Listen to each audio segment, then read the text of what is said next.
Have you ever noticed that the harder you try, the worse things get? The more you worry, the more chaotic life becomes. Why does calm bring success and panic bring destruction? Today, we uncover the brutal truth Machiavelli would whisper in your ear. Worry is your enemy. Power begins the moment you stop chasing control. Worry is not what you think it is.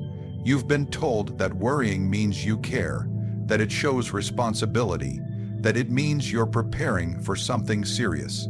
But Machiavelli would laugh at such ideas because he knew the truth. Worry is not strength. It is an addiction, an emotional reflex that weak men cling to in the absence of real strategy. You think worrying is helping you prepare, but it isn't. It's paralyzing you. You sit with thoughts racing, heart pounding, predicting 10 different disasters, and doing nothing about any of them, and still you feel like you're being productive. That illusion is how weakness disguises itself. Real power doesn't pace the floor, it waits in silence, it plots, calculates, adapts, but never panics. Machiavelli observed this in rulers, in clergy, in common men. The ones who rose to power were rarely the most virtuous. They were the most mentally disciplined, not immune to fear, but immune to the habit of fearing. You see, worrying is a learned behavior. It becomes your default mode. A man fails once, and the next time, he prepares to fail again. Not through action, but through constant overthinking, and every hour he spends worrying is an hour stolen from decisive movement. If you study the mind of a schemer, someone who shapes outcomes, bends people, twists situations to his advantage, you'll notice something shocking. They are unnervingly calm. It's not because they don't face chaos. It's because they know this. Panic serves no one. Worry helps nothing. And emotion clouds advantage. Weak men justify their worry with, but I'm being careful. I'm thinking it through. No. Thinking and worrying are not the same. Thinking leads to action. Worrying leads to hesitation. The worrier burns energy with no result. He imagines confrontation, but never prepares for it. He plans conversations in his head, but avoids them in real life. He analyzes failure, but never risks success. And eventually, he convinces himself that his paralysis is prudence. And that lie is how failure becomes a lifestyle. To Machiavelli, everything is about perception, both how you see the world and how the world sees you. And when a man worries openly, constantly, and visibly, what does the world see? Not a thinker, a coward. People don't trust a man who's always anxious. Why? Because anxiety is contagious. It weakens morale. It signals instability. If you doubt yourself, others will doubt you 10 times more. But here's the Machiavellian irony. Most worriers believe their worry gives them control. They think, if I just keep thinking about every possible outcome, I'll be ready for anything. No. They're not gaining control, they're losing it. True control comes from clarity, focus, and the willingness to act even in uncertainty. Worry creates the opposite. Mental fog, emotional fatigue, decision paralysis. What you're really doing when you worry is feeding your ego's fear of failure. You are trying to feel pain in advance, hoping it will soften the blow if something goes wrong. But that pain doesn't prepare you. It drains you. It makes you emotionally weaker before the battle even starts. And when the moment to act finally arrives, you're already exhausted. From the war inside your head, the most dangerous enemy is not the one outside your walls. It's the doubt you've nurtured in silence. Machiavelli taught that men must learn to govern themselves before they govern others. And to govern yourself means to kill the reflex of worry. Because every time you indulge in it, you lose credibility in the eyes of others and in the eyes of your own psyche. Worry becomes a story, a voice that whispers, you're not ready, something will go wrong, people will judge you, you'll lose. And every time you listen, you make that voice louder until it becomes your ruler. There's a reason men like Machiavelli, Caesar, and Napoleon could walk into a room and control it without speaking. It wasn't just power, it was emotional discipline. They did not radiate neediness, they did not seek reassurance. And they never apologized for acting, because they had already conquered the battlefield of their own minds. Meanwhile, the modern man checks his phone every 2 minutes, his mind a storm, his confidence borrowed, his thoughts crowded with what-ifs, and maybe laters. He calls this being realistic, but Machiavelli would call it addiction, to powerlessness, to indecision, to emotional indulgence masquerading as preparation. When you live in a state of constant worry, what you're really doing is worshiping fear, and anything you worship will eventually own you, control. That's the modern man's favorite fantasy. You think you're in control because you schedule every hour of your day, check every notification, double-confirm every message, and obsess over how others perceive you. You believe that if you could just tighten the grip on your life, your relationships, your future, then finally you would feel safe. Finally, you'd feel in power. But Machiavelli would warn you, that's not power. That's delusion, because real control is a lie, a comfort we sell ourselves in order to escape the chaos of life. And those who chase control with desperation rarely understand how power actually works. They confuse busyness with influence. They confuse micromanagement with mastery. But what they're really doing is trying to dominate what was never meant to be dominated. The harder you try to control everything, the faster everything slips away. The state collapses when the prince clings too tightly. The empire falls when the emperor becomes obsessed with holding every border. The man loses himself when he tries to fix every detail in his world. Why?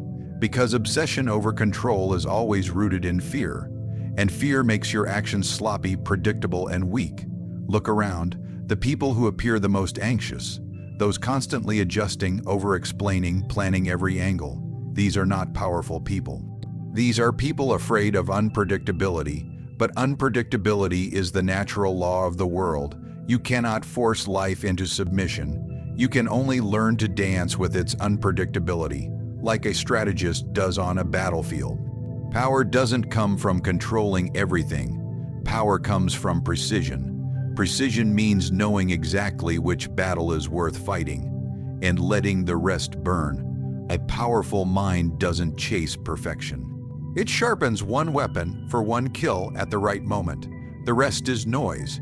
Machiavelli's brilliance lay in this understanding. He didn't believe in the fantasy of controlling the masses with rigid systems. He believed in managing perception. He knew that if a prince tries to rule through pure force, he will exhaust his resources. But if he uses illusion, timing, fear, and influence, he doesn't need full control. He only needs enough pressure in the right places, and that's what most men don't grasp. They try to control how people think of them. They rehearse conversations in their minds, imagining the perfect response to every possible opinion. They obsess over why someone took 3 hours to reply, why they weren't invited to the meeting, why things didn't go exactly as planned. They try to micromanage every emotion in the room, every reaction, every detail of a future that doesn't even exist yet. That's not power, that's mental slavery. The Machiavellian mind doesn't operate like this. It doesn't aim to control everything. It observes everything, it waits, it studies, it identifies leverage. It doesn't rush into every decision. It moves when the odds are skewed in its favor. That's what makes it dangerous. While others are panicking, adjusting, worrying, the one with precision remains still. Until the moment he strikes, you think power means being everywhere, doing everything, knowing it all. No, that only creates exhaustion. Power means appearing effortless. It means doing less, but doing it with devastating impact. And the truth is, control will always be reactive. You're trying to respond to life. You're trying to anticipate every variable, but precision, real power, is proactive. You don't need to respond to every move when you've already designed the board. You don't need to know every outcome when you've shaped the game so that any outcome benefits you. So ask yourself, are you trying to master life by clinging to it, by tightening every grip, controlling every person, scripting every moment? Or are you willing to drop the illusion and instead become dangerous with your focus? You will notice the most powerful people in history weren't trying to control everyone. They were shaping the system. They weren't involved in every conversation. They made themselves scarce and valuable. They didn't try to convince the world. They made the world come to them. Power is quiet. It is not in screaming commands, fixing problems, or constantly managing reactions. It is in waiting for the exact opening. It is in knowing when to speak one sentence that changes everything. It is in knowing which lever to pull and when, because real precision creates the illusion of control without ever needing it, and that is what Machiavelli would call true mastery. Power does not belong to the loudest voice. It does not belong to the one who talks the most, begs the most, or panics the fastest. It belongs to the one who does not flinch. In any room, in any crisis, in any confrontation, the one who remains calm wins. Not because calmness is kindness, but because calmness is control. And people instinctively obey whoever appears to be in control. You have seen it in meetings, in arguments, in public. Someone starts shouting, over-explaining, trying desperately to be understood. They fumble for words. They defend themselves too quickly. And though they may be right, they still look weak. Because desperation, no matter how justified, smells like weakness. Now picture the opposite. A man sits silently. He watches. He speaks slowly, only when needed. His words are measured, not frantic. He doesn't interrupt. He doesn't chase approval. He doesn't argue to be accepted. He speaks to be heard, and the room bends toward him. Why? Because calmness suggests certainty, and certainty, real or fake, is power. Machiavelli knew that appearances rule the world. It's not about who you are, it's about what you project. And the calm man projects something that cannot be faked, internal strength, that makes people trust him or fear him or both. Because when someone stays calm under pressure, others assume they know something the rest do not. Calmness is interpreted as knowledge, as confidence, as superiority. It creates doubt in others and power in you. The desperate, on the other hand, reveal too much. They show their hand. Their emotions are scattered. Their urgency gives away their intentions. They want something badly. And in power games, wanting too much is a fatal flaw. The moment people sense your desperation, they realize they can manipulate you. They will stall. They will make you chase. They will test your limits. And eventually, they will discard you. So many people think that being expressive will earn them loyalty. That if they are honest and open about their feelings, others will respect their vulnerability. But in Machiavellian reality, vulnerability must be used like a weapon, not offered like a gift. There is a time to reveal, but never in the moment of pressure, never in the heat of conflict. The one who reveals less controls more. Calmness isn't just about silence. It's about posture, timing, breathing, restraint. It's the ability to sit in tension without dissolving. And this skill is rare because most people cannot handle discomfort. They must react, they must fix, they must fight or flee, but the powerful remain still, watching, waiting. That stillness creates fear in enemies, confidence in allies, and confusion in everyone else. Watch leaders in history. The most feared kings did not scream, they whispered. The most respected generals did not panic during war. They were still in thought while the world burned around them, and that calmness radiated dominance. People followed them not because they demanded loyalty, but because their presence made others feel smaller, less certain, less prepared. When you stay calm, people lean in. They wait for your next word. They second, guess their own. You create a psychological imbalance without saying a single sentence. You make others feel like they're playing catch-up. And that feeling makes them surrender little by little. Their tone softens, their pace slows. They try to match your energy, and in doing so, they give you control. Now ask yourself, how do you respond when tension rises? Do you raise your voice to prove your point? Do you send a long message to clarify your position? Do you explain yourself more than necessary to seem fair or kind or good? Every unnecessary word you speak under pressure chips away at your authority. Every frantic gesture reveals your emotional dependency. Every emotional reaction proves to others that you're not leading, you're reacting. People obey the calm because calmness shows hierarchy.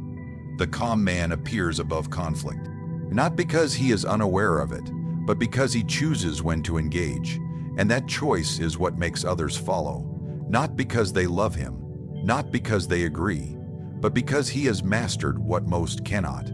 Emotional discipline. There is no respect for the man who pleads, no loyalty for the one who panics.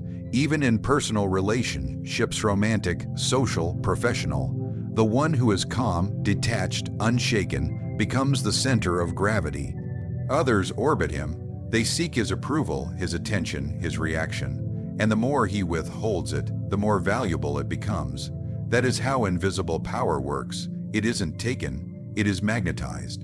They call it luck. They call it chance.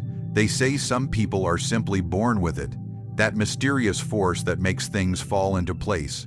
The right moment, the perfect opportunity, the last minute escape. But Machiavelli had a different name for it. He called it fortuna, not a myth, not magic, but a force that rewards a certain kind of person. And that person is never the frantic one, never the desperate one, never the one who clings to control like a dying man. Fortuna, Machiavelli wrote, favors the bold, but more accurately, she favors the unmoved, because life is not a fair system. It doesn't pay the most effort. It doesn't always reward the most preparation.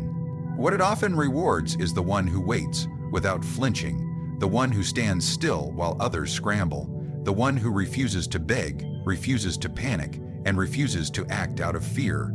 In the world of power, the man who can stay unmoved becomes the most dangerous man in the room. You've been told to chase, to try harder, to do more, to always be busy, that if you just hustle more aggressively, life will give you what you want.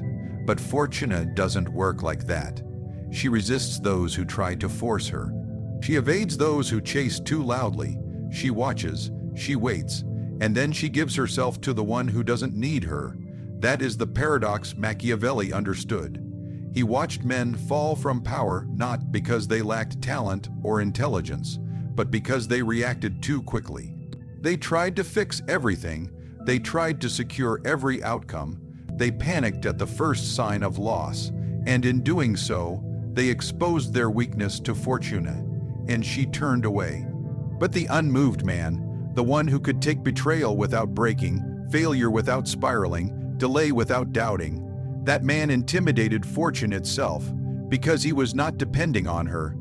He was preparing for her arrival without relying on her approval. He could move swiftly when the moment came, but he never reached for it like a beggar. He allowed it to come to him, and when it did, he was ready. Not hopeful, but dangerous. This is what separates those who rise from those who burn out. The ones who rise understand one thing: nothing moves faster than stillness. The man who can stand in the storm and wait, eyes open, nerves calm, gains power others can't see. Because while the world spins in chaos, his position becomes stronger. Not because the world got easier, but because he didn't let it change him. Think of the political rulers who endured, the generals who waited years for one perfect campaign, the businessmen who sat quietly while the market collapsed and built empires from the ashes. They were not the loudest men, they were not the most emotional, they were the most composed. They moved like chess players, every piece deliberate, every silence planned, every delay used as leverage. Fortuna isn't impressed by anxiety. She is drawn to certainty, and certainty is created not by controlling everything, but by controlling yourself. The unmoved man doesn't chase because he knows what chasing reveals. It reveals neediness, it reveals lack, it reveals fear, and power dies the moment it looks afraid. When you don't chase, people notice. When you don't react, people wonder. When you don't flinch, people hesitate. You create gravity. You make others adjust their movements around yours. You set the tempo of interaction. And now you are no longer just participating. You are shaping the outcome. You are not in the crowd. You are the silent figure they're all watching, wondering when and if you'll move. This applies to every realm. In war, the unmoved commander forces his enemies to reveal themselves first. In negotiation, the unmoved man lets the other side overplay their hand. In relationships, the unmoved individual becomes the one people try to win, not the one trying to win them, because there is something rare, almost unnerving, about someone who simply refuses to be shaken. And this refusal is not coldness, it is control. It's not about detachment from the world, it's about dominance over your own reactions. Most people have no control over their inner temperature. One insult and they explode. One failure and they collapse. One delay and they unravel, but not the unmoved. They remain steady, and in that steadiness, Fortuna begins to turn. She doesn't respond to noise. She doesn't respond to begging. She responds to power, and power lives in the man who doesn't flinch when the doors stay closed, who doesn't beg for openings, who simply waits, sharpening his edge, knowing that when the wheel turns, and it always does, he will be the one holding the blade. Now you see the truth. You were taught to chase control, to worry as a form of responsibility, to speak loudly, move constantly, react quickly. You were taught that force creates fortune, that desperation proves dedication, that noise is strength. But Machiavelli saw the flaw in all of it, because real power does not worry, it does not grasp for control, it does not tremble under pressure, it does not move to be seen, it waits, it watches, and then it strikes, with precision. Worry is not caution, it is chaos. The illusion of control is what keeps men trapped. But when you stop worrying, when you drop the obsession with controlling everything and everyone, something strange happens. Life bends, people shift, opportunity appears. Why? Because calmness is rare, because clarity is feared, because stillness, true stillness, is often the most aggressive move a man can make. You don't win by reacting. You win by becoming the one they must react to. You don't lead by explaining yourself. You lead by commanding silence. You don't gain fortune by chasing it.